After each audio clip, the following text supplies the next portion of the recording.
We've started recording. Okay, should I start or do you wanna? You can go ahead. Alright. Okay, let's begin. Welcome to the Young Talkers podcast, guys. It's been a big week this week with the US election, one of the wildest we've seen in recent years. And the IPL finals are coming up between Mumbai and Delhi. So let's start off with the crazy US election in which it took a couple of days for us to get the results, and we finally know that Joe Biden has won and Donald Trump is refusing to concede.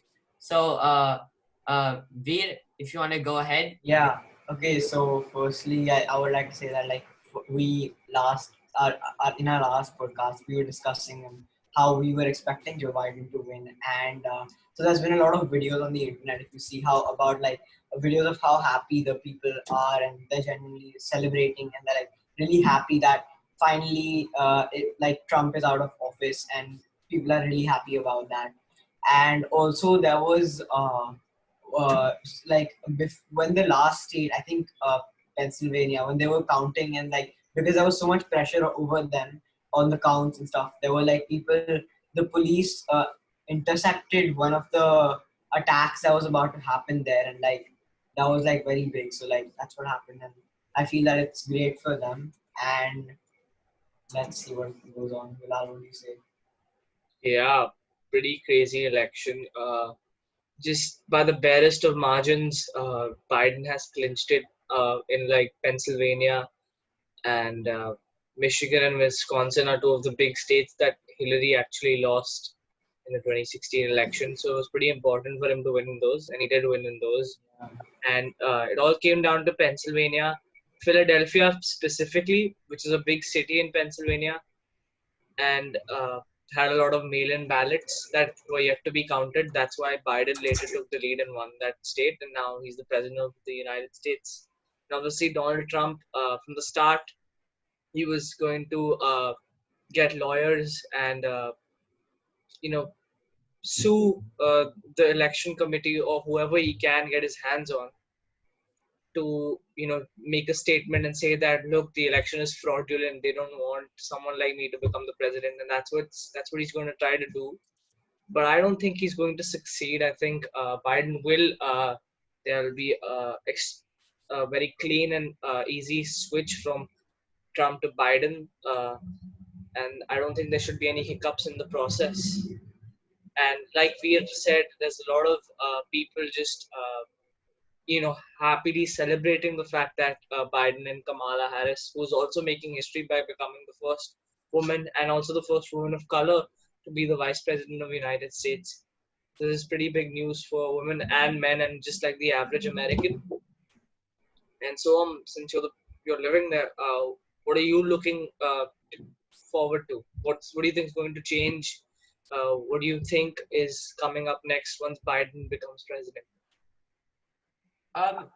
First, I really hope Biden. The problem here, in the past two presidents, I would say, is that Republicans and Democrats are unwilling to work together. And Biden, if you look at his political history in the Senate, he was actually very effective of reaching across the aisle as a Democrat and building up compromises with Republicans. The problem right now is that the country can't get anything done. There are too many government shutdowns. We have had two under Trump because Republicans and Democrats continue to fight. And Biden's kind of like the older politician who's more centrist rather than extreme left or extreme right. And especially with Republicans keeping control of the Senate, it's important now that Biden has to be able to work with the other side to get things done, especially during a pandemic. And Gulal and Veer, I would like to hear your opinion how this election might affect outside relations with India, USA, or in general in the world, because for the international audience. Speaking for India, I guess I could say I'm not sure. I think we're two very different systems. I don't think they should have a big impact on the Indian party that is in power, because obviously India's election is different. There's literally thousands of parties, more than hundreds of thousands of candidates for each seat. We have two separate houses. We have a Rajya Sabha and a Lok Sabha. So it's a very complicated system compared to America. But when Obama was president, he visited India, and when Modi has just become prime minister, you could see that. I don't know how to say this, but ever since Trump has become president, I think the relations between Modi and Trump, especially, have been quite weird. At times, they've had fights over, taxing certain goods.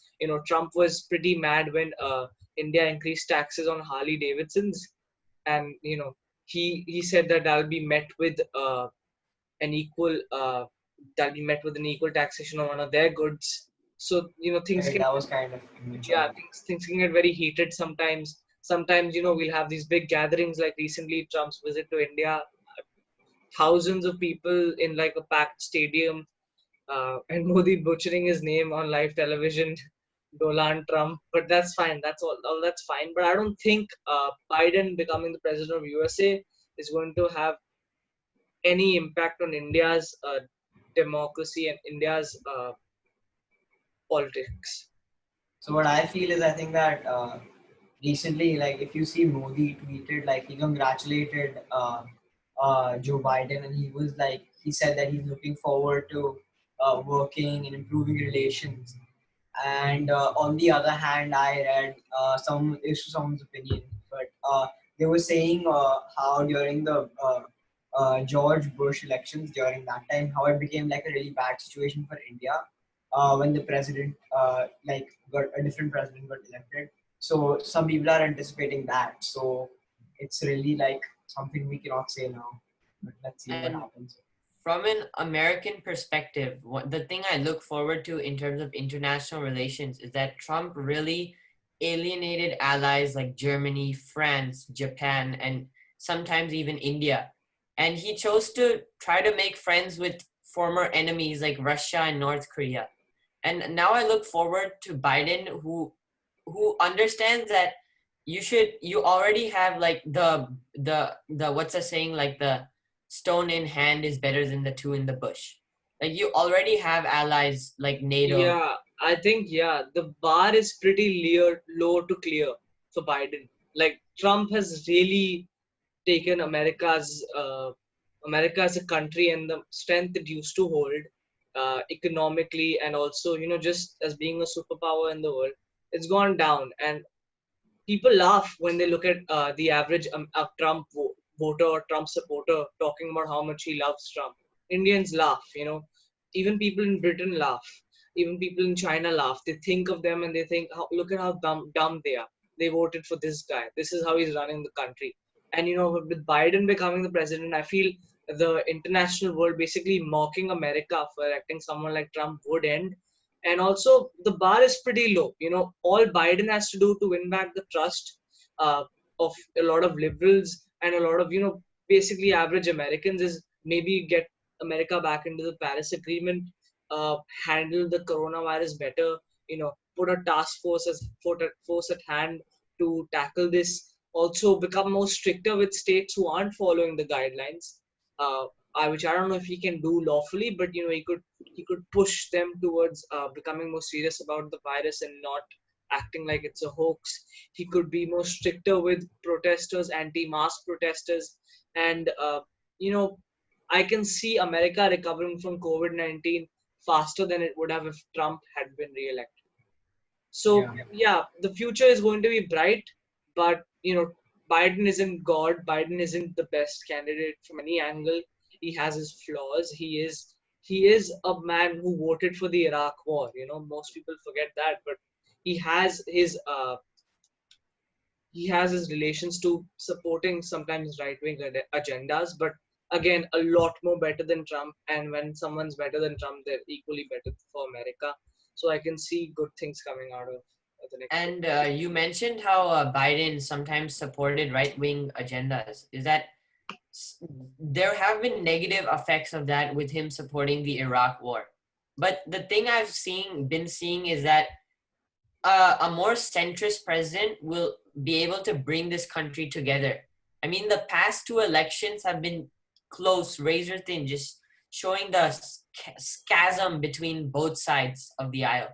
And a liberal and a conservative president, a centrist president, can make Republicans feel that we are not in trouble, can make Democrats feel that we are not in trouble. And yeah, also like Yeah, while I we're on think the topic, yeah, go ahead, go ahead. also like I think I really agree with what you said, like how Joe Biden is gonna like be helpful in like uniting the country. He also said that in his speech when he got elected. Yeah, that's all. Bilal, what do you say? Yeah, just like I think let's sum up like the election topic. Like I think the viewers now know Biden is president, but also this fear still exists that these are record numbers. These many people have never voted in any US presidential election ever. It's true, But it's true. what's scarier is that the amount of Biden voters are the highest ever for a Democratic president or a president ever.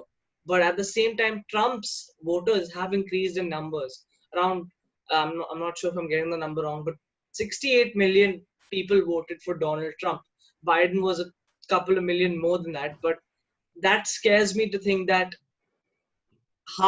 almost half of the voters still felt like Trump had done justice in the past 4 years.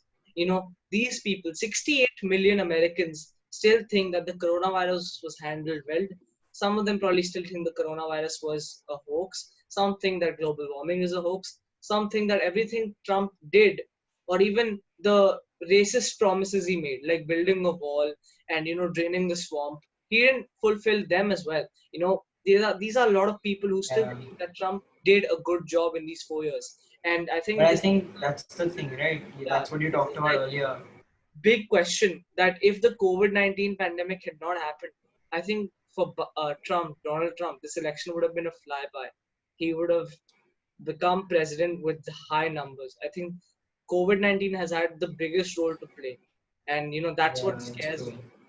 To I think, touch upon that, what Gulal said, the record numbers, still a lot of people voting for Trump. And, a lot of people like to blame the white suburban population when in reality, Trump made huge gains in historically Democratic voters, like the Hispanic population and the Black population. And the thing, no matter how much you hate Trump, the thing people have to realize is that a lot of people think of themselves as economically.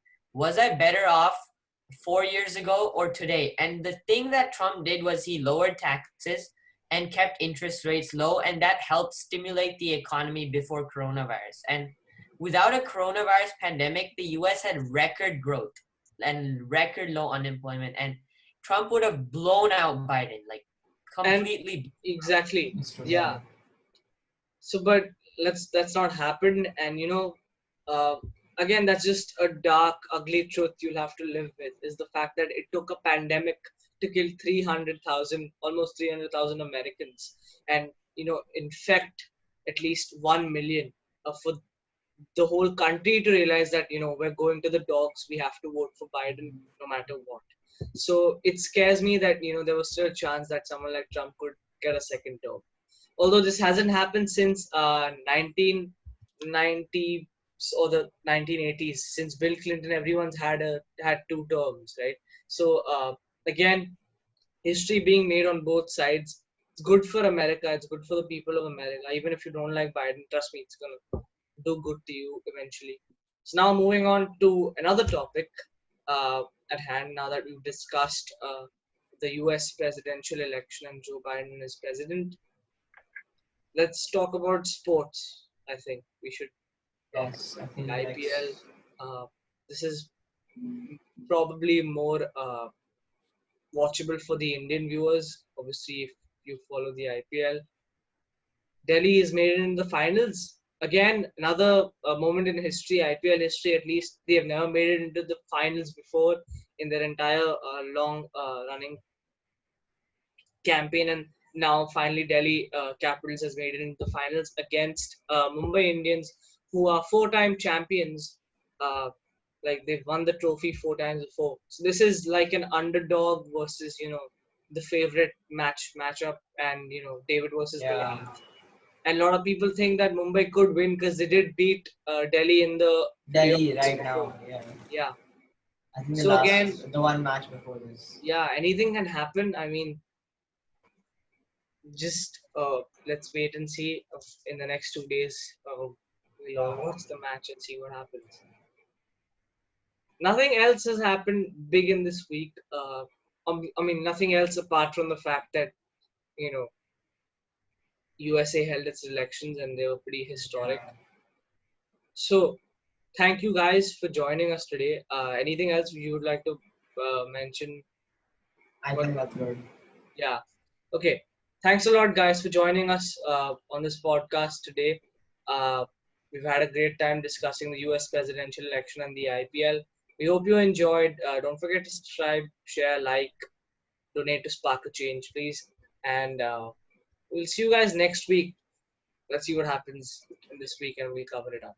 Bye, guys. Bye, guys. Bye.